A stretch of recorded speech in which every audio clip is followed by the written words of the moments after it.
बिहार विधानसभा चुनाव नजदीक है और इसको लेकर पूरे राज्य में चुनावी सरगर्मी तेज है।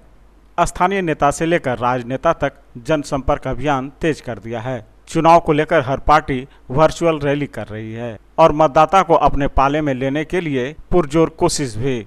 इसी क्रम को आगे बढ़ाते हुए कटिहार के राजद नेता आंसू पांडे ने जनसंपर्क अभियान शुरू किया है।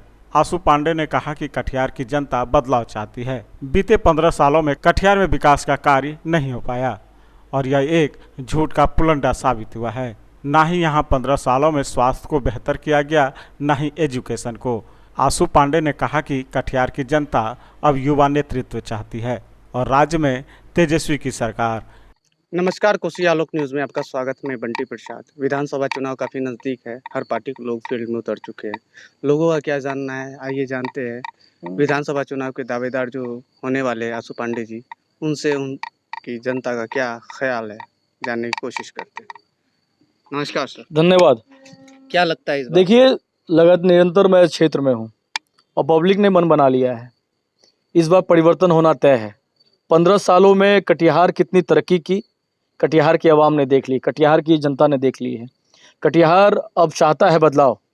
कटिहार के यूथ चाहते हैं कि अब लीडर यूथ हो जो उनसे डायरेक्ट बैठ के बात कर सके, उनसे अपनी मन की बात कर सके। ये नहीं कि कोई अब 70 साल का 65 साल का एक नेता हो जिसके साथ यूथ रिलेट भी ना कर सके। मैं लगातार देख रहा हूँ कल भी मैंने देखा तारकेश्वर भगत जी का, माननीय विधायक जी का, कि उनसे सवाल हो रहा था कि बिजली क्यों नहीं बेहतर हुई, सड़कें क्यों नहीं बेहतर हुई। उनसे पूछा गया कि अब तक कटिहार में एजुकेशन पे क्यों नहीं काम किया गया, इंडस्ट्री क्यों, जितनी इंडस्ट्री थी सारी इंडस्ट्री बंद है, कब खुलेगी। उन सारे सवालों में वो कह रहे थे कि मुझे दुख है कि अब तक ये नहीं हो पाया, मगर जनता अगर मुझे फिर मौका देगी तो मैं ये सब करूँगा। 15 सालों ने कटिहार की जनता 15 साल आपको मौका दिया। 15 साल में तो कुछ नहीं हुआ।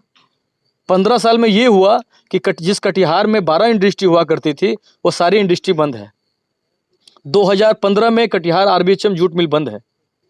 कटिहार में स्वास्थ्य के लिए आज अगर किसी को मेजर अटैक आ जाए तो वो यहाँ इलाज नहीं करा सकता है, उसे प्राइवेट की ओर जाना होगा, चाहे वो पूर्णिया जाए या पटना जाए, पारस में। आप मुझे बताइए क्या गरीब आदमी जा सकता है?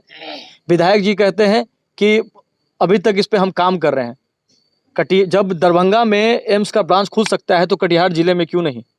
इन रोजगार के लिए ये कहते हैं कि हमारा संबंध बहुत अच्छा है देश के गृह मंत्री से, प्रधानमंत्री से। मैं तो वही कहता हूँ, संबंध का फायदा क्यों नहीं कटिहार जिला को हो रहा है? क्यों नहीं कटिहार में, जब हमारे पास इतनी बेहतरीन इंफ्रास्ट्रक्चर है, रेल की हमारे पास इतनी ज़मीनें हैं, तो क्यों नहीं कोई रेल का कारखाना खुलता है? जब मधेपुरा में खुल सकता है तो फिर कटिहार में क्यों नहीं खुल रहा है? कटिहार में क्यों व्यापारी डरे हुए हैं? क्यों व्यापारियों पे गोली चल रही है? क्यों क्राइम पे कंट्रोल नहीं है? ये सारे सवाल है। कटिहार का जनता मूड बना लिया है बदलाव का।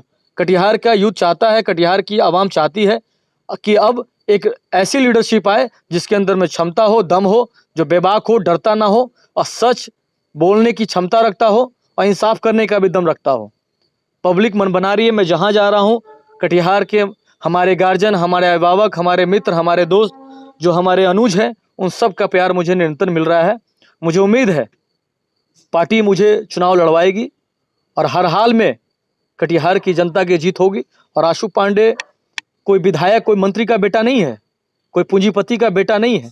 इस कटिहार की आवाम ने ही मुझे इस लायक बनाया है जो आज मैं उनके लिए जो भी संघर्ष करता हूं, उनकी दी हुई शक्ति के कारण ही संघर्ष करता हूं।